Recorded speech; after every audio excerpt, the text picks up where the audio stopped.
what we want to look at now is, the concept of 2024 is out of control now. I mean, we have an election year, obviously.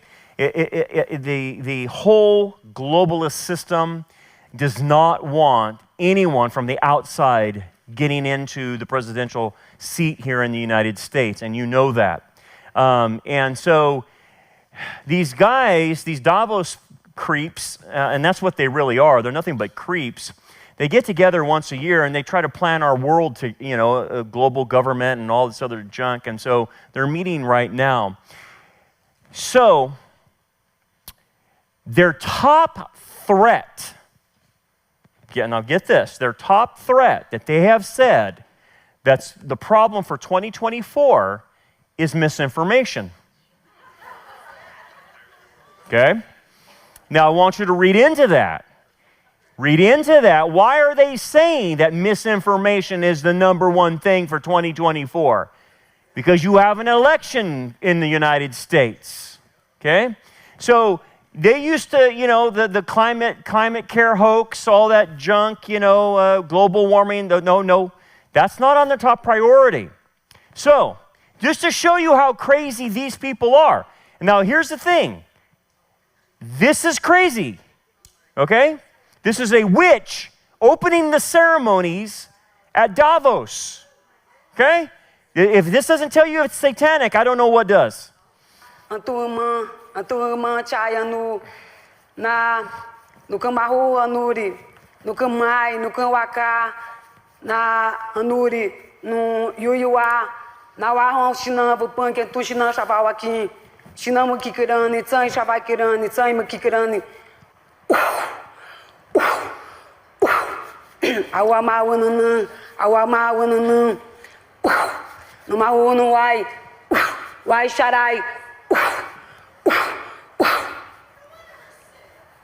Yeah, that's why I have bronchitis.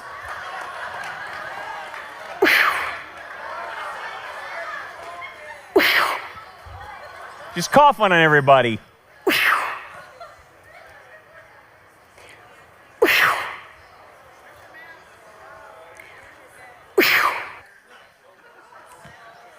So that's how they start the ceremonies off at their satanic Luciferian, we're going to rule the world type of thing, okay? This is how crazy it is. Now, you think you can't make this stuff up. This is how wicked they are, right? Okay, so here's their little advertisement. Obviously in Davos, it's this big ski resort. They can't get all the jet airplanes in there from all these billionaires that fly in there, so they have to fly them in, get them out, and it's just, and then every call girl in the area is taken up by them, by the way, because they're just raunchy, evil people, okay? It's very wicked. But here's their little ad. Delegates gathering in Davos for the annual meeting of the World Economic Forum are faced with a daunting range of global challenges. Worsening conflicts, worsening climate change, a weak global economy, fears over artificial intelligence, attacks on commercial shipping in the Red Sea. In its report published Wednesday, the summit organisers said disinformation is the biggest short-term risk. The potential impact on elections worldwide over the next 2 years is significant, and that could lead to elected governments' legitimacy being put in question. And this, in turn, could, of course, threaten democratic processes, lead to further social polarization, riots, strikes, or even intrastate violence. Why would she say that? What is she so worried about our election for? That this is a threat to democracy and misinformation, and it could turn up everything upside down. Why are they so concerned about it? Okay, so here is the WEF, the World Economic Forum's risk report that comes out every year. This is the 2024 Global Risk Report. And this is the global risk ranked severity by over, short, and long term. So this is a 2-year and 10-year. So as you can see, number one, they have put misinformation and disinformation as their number one threat for 2024. And then obviously you can see extreme weather events, societal polarization, cyber insecurity, interstate armed conflict, lack of economic opportunity, inflation, involuntary migration, economic downturn, pollution, yada, yada, yada, yada. But the point is, this is the first time they've ever put misinformation as the number one threat, okay? And I think we all understand this, what this implies about the United States election. Okay, so let me go through the report. I actually downloaded the PDF and did the research and read through this, and I want you to see exactly what they're saying, okay? So we know what page they're on. Misinformation and disinformation may radically disrupt the electoral processes in several economies over the next 2 years.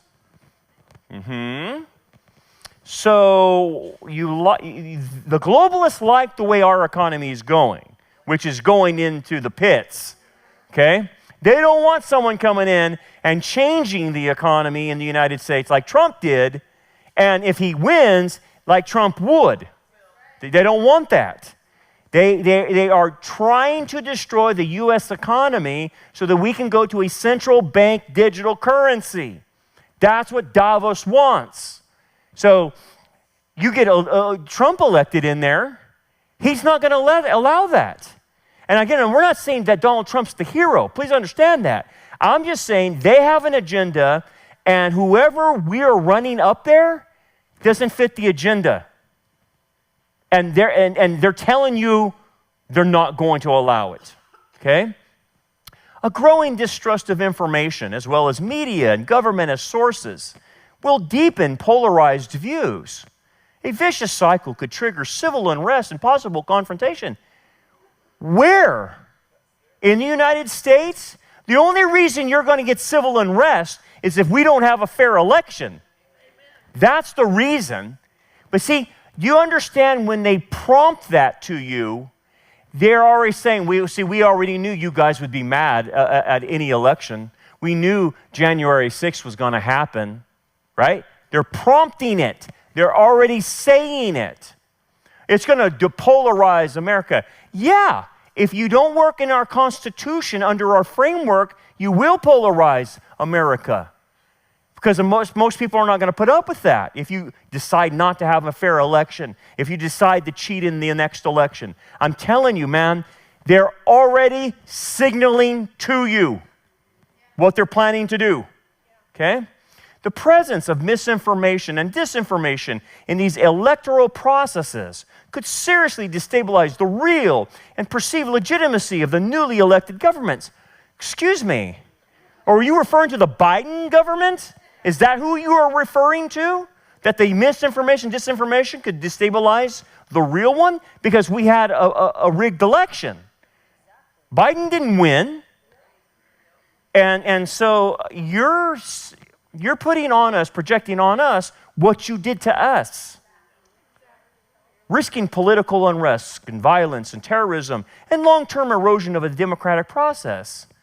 Oh, really? Because now all the information now is coming out about January 6th. I think we already know what's happened there. And we know about the masks. And we know that Fauci now admits it came out of Wuhan lab now. Is that the information you're talking about? What disinformation are you talking about now? What are you trying to say? I want to know. Because everything we have said has been proven true. Disinformation will be increasingly personalized to its recipients and targeted to specific groups, such as minority communities, as well as disseminated through more opaque message platforms such as WhatsApp and WeChat. You know why they don't like WhatsApp and WeChat? It's encrypted. So when I communicate to the Israeli IDF guys, I'm doing it on WhatsApp because it's encrypted. I'm not going to do it on a regular text, and neither are they. But that's why they don't. Why did they mention that? Because they don't want. They want to break through. They want to read people's text. They want to know what communication is going out and in. The implications of these manipulative campaigns, could be profound, threatening the democratic processes.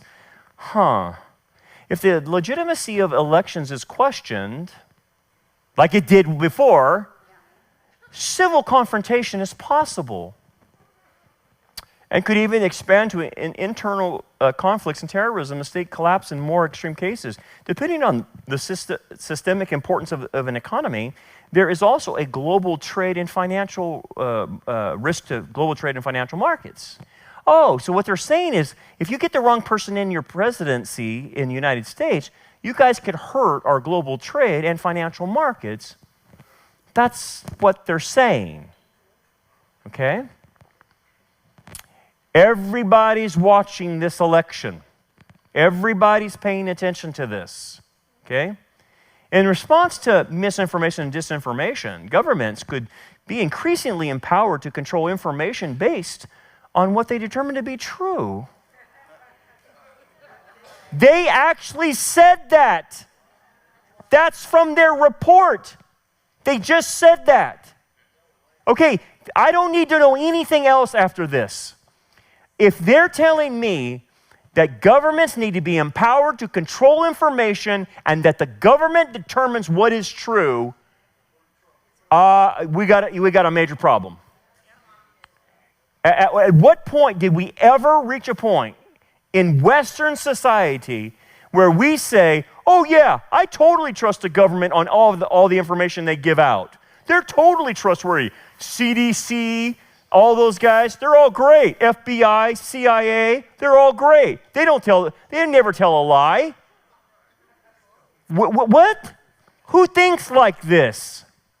You got to be a dummy to even accept that statement. That statement is on their documents. That's where I pulled this off of. It's on their documents. They want the government to make decisions. A global government, guys, a global government. To combat growing risk, governments are beginning to roll out new and evolving regulations to target both hosts and creators of online disinformation and illegal content. Oh, yeah. So who would be these hosts and creators of online disinformation? Who's putting out opposing information to Davos, to the World Economic Forum, to the UN, to the Biden administration? Who's putting out that information? And what do you plan to do? Oh, well, we plan to roll out some new and evolving regulations on those types of outlets. So what does that mean for the internet? What does that mean for media sources? I was listening to even this morning, Glenn Beck, this morning was pitching a fit because he's one of the guys targeted in this. Not just him, but any other conservative pundits out there that are screaming, what are you talking about, man? You can't be doing things like this. And they're going to be targeted, and they're going to be shut down, and they're going to be silenced, and they're going to be censored because they can't have Donald Trump win. Nascent regulation of generative AI will likely complement these efforts. Oh, what did they just tell you? We're going to use AI to do it on the media level to censor everybody. So the AI will have an algorithm and shut it down. Okay, so like I was listening to Glenn Beck this morning, and he was talking, and he was something about his YouTube, but I can't remember the exact details, but like, we're having the same problem. We're shadow banned. Rock Harbor is shadow banned. So you don't see the real numbers. And Glenn Beck, apparently, his numbers should be astronomical, but it's being shadow banned by YouTube and all these other algorithms to where you can't even hardly find the information. And he was like pointing out on his program today, like Russell Brand. Russell Brand was coming up against the World Economic Forum big time, and he was making a lot of waves. And then all of a sudden, he's got an accusation of sexual misconduct, and all of a sudden he disappears. And you can't find Russell Brand anymore. Or now they're going after Elon Musk now, right? Because he's not a player in the game with them anymore. And it's basically what they're doing is finding the targets and basically eliminating the targets, eliminating through the algorithm, through the AI, their ability to influence anything in the next election. And by the way, did we not find out what how much did Zuckerberg give to the last campaign? Was it $400 million? Was it 400? $450 million to the Biden campaign or something like that, right? What was it, Terry? Yeah. And so it's a lot of money. It's a lot of money. So their plan is to use AI. At the Davos meetings, I was listening to some of their meetings. Dude, they want to control AI. They do not like it in the hands of these AI developers. And they're, Klaus Schwab and the rest of his ghouls are trying to rein this in and trying to get control because they realize that if you're going to control people, you've got to get control of that AI. So that's why they're implementing it. Synthetic content, so fake content in their minds, will manipulate individuals, damage economies, and fracture societies in numerous ways over the next 2 years. So they're saying the threat of this misinformation, disinformation, which is really truth, is what's threatening them. And so we've got to get control of this because it's going to fracture the economy, it's going to fracture societies, and it manipulates people. It's not right. Well, tell me this.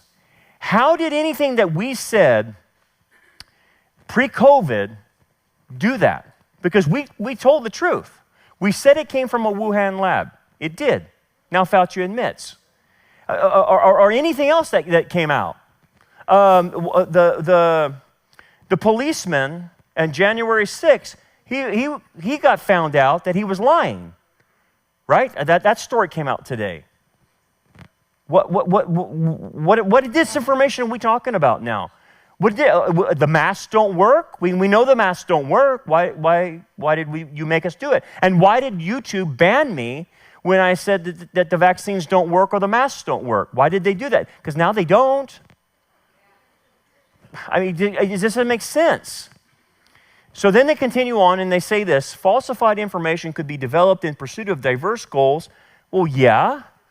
From climate activism to conflict escalation. So what are you worried about? A civil war? You worried that we're not going to jump on the bandwagon of your ESG score and jump on the bandwagon of your climate activism, your save the planet, Greta Thunberg type of mentality? You don't like that? New classes of crimes will proliferate. You understand what they're trying to say? They're already saying you guys are going to become the enemies. You're going to create new crimes because of your disinformation, such as non-consensual deep-fake pornography. Okay, they threw that in there. Or stock market manipulation. However, even as the insidious spread of misinformation and disinformation threatens the cohesion of societies, there is a risk that some governments will act too slowly, facing a trade-off between preventing misinformation and protecting free speech. What did they just say? Kiss free speech goodbye. That's what they just said. Because the governments will act too slow, and we've got to get a hold of this misinformation. Misinformation is not free speech, and so we've got to curtail that. So we're not really worried about free speech. The Davos group doesn't care about free speech. That's the problem. That's scary. But here, this is like them telling you, this is why we're rolling. And no one seems to pay attention to these people. No one takes them seriously. And yet, all the political leaders are listening to them. They're the ones encouraging Macron and the Biden administration and everyone else to do these things. Okay? So, Glenn Beck, like I said, I was listening to him this morning. He brought up an article on The Independent, and it was targeting him.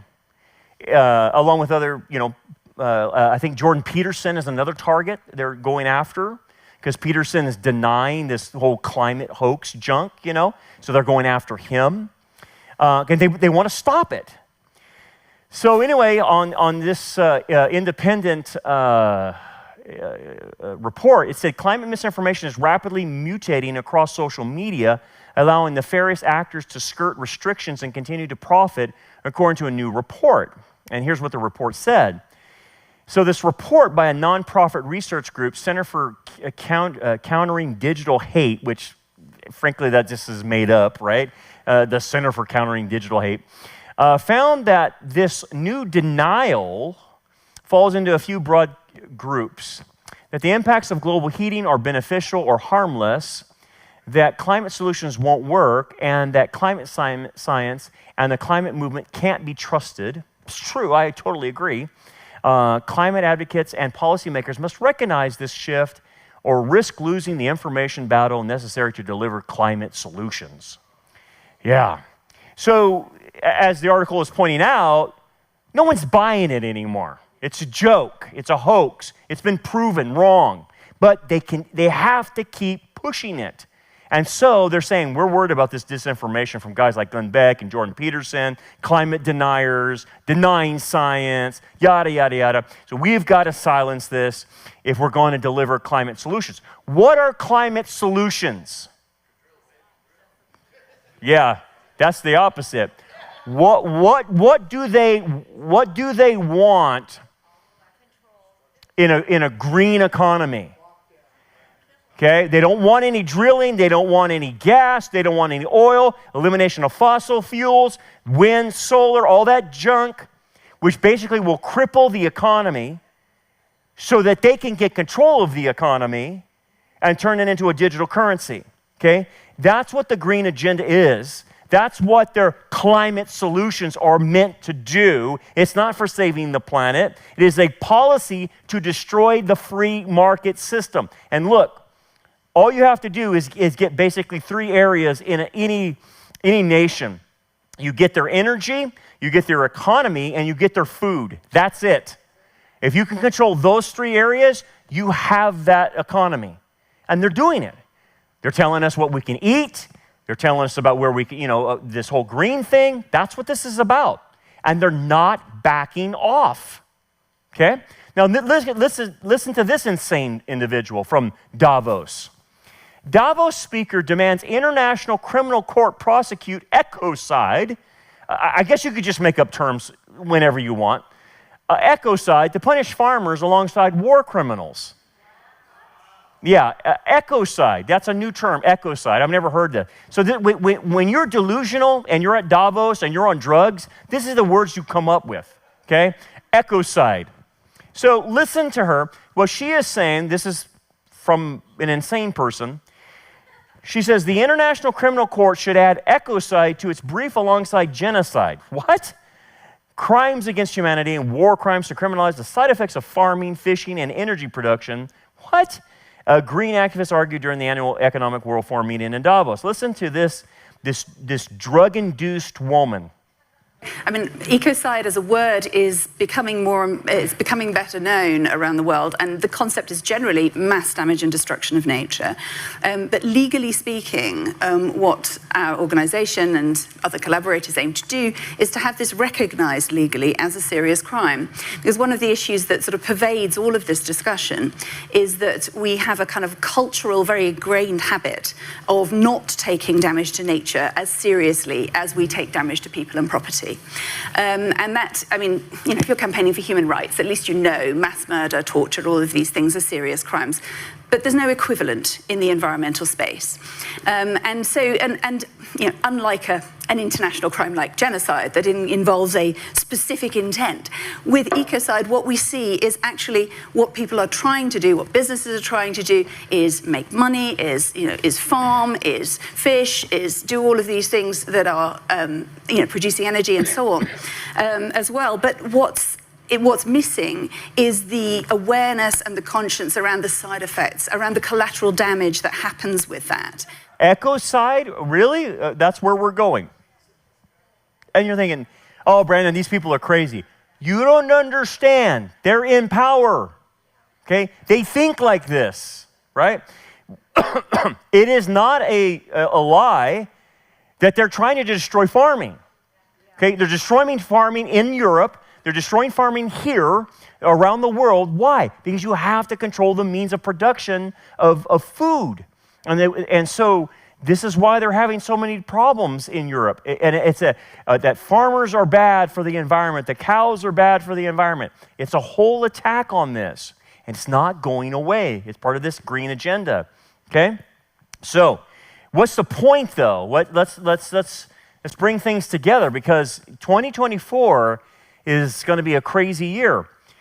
What they're preparing to do is that if you disagree with the government, you're going to get put in your digital ghetto. Okay? So this is what they're doing to people. Okay? They're going to limit their free speech by the digital algorithms through the AI. You'll either be canceled, you're going to be fired, you're going to lose your license, you're going to be censored. You'll have trumped-up charges made up against you. FBI may even show up at your door, okay, if you're one of the big shots, right? This is what they plan to do. This is why 2024 is going to be off the hook for what's happening in America, because they are not about to allow it ever to go back. They just can't. So, what do we know? January 6 videos prove that the Capitol Police lied on the Oath Keepers trial. That's nothing. You didn't hear anything about that. We now know that there was problems with our elections and locally as well. We know Fauci admitted it. That came out of a lab. Mass don't work. Global warming's fake. The economy. We have fiscal disinformation now about debt and interest rates. They're lying to us, telling everything's fine. We now have admission now that Hunter laptop is real by the DOJ. How come for years they wouldn't say it? Now they will. Obviously, they're going to push the ESG score. ESG score is not going anywhere soon. And you got the AI wanting to be controlled, and then you have the issue of Israel in the Middle East. So all these factors are coming out, and yet nothing happens to these people. They lied and lied and lied, and then the truth comes out, and then, it's just keep moving on.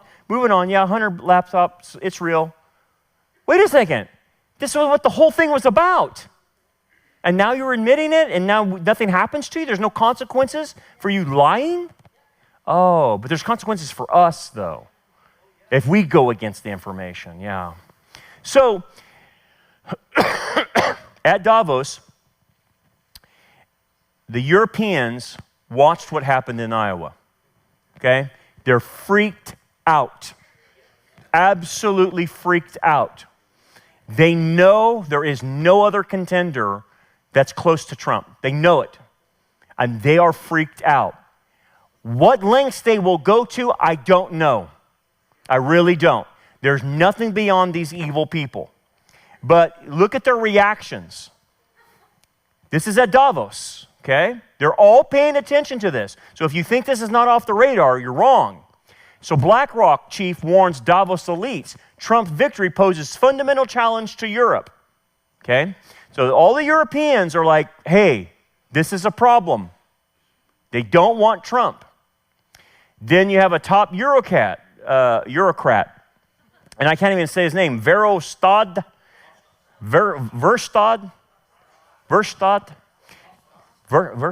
okay, Rastad, whatever. I can't say his name. Werhofstadt despairs at Trump Iowa win, democracy fighting for survival. Yeah, right.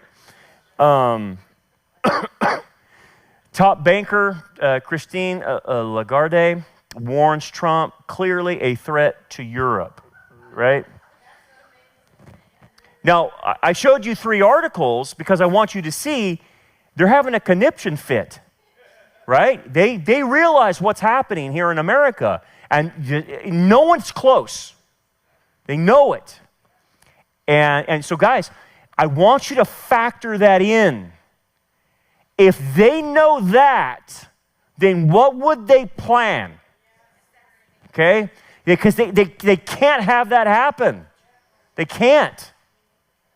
So I'm just telling you, their minds are working right now. Now, I can tell you what Klaus Schwab says. I can tell you already what he thinks. You want to listen to what he thinks about elections? Here you go. So technology now is, and digital technologies mainly have an analytical power. Now we go into a predictive power, and we have seen the first examples, and your company very much involved into it. But then the next step could be to go into a prescriptive mode, which means you do not even have to have elections anymore, because you can already predict, and afterwards you can say, why do we need elections? Because we know what the result will be. Can you imagine such a world? Yeah, I can.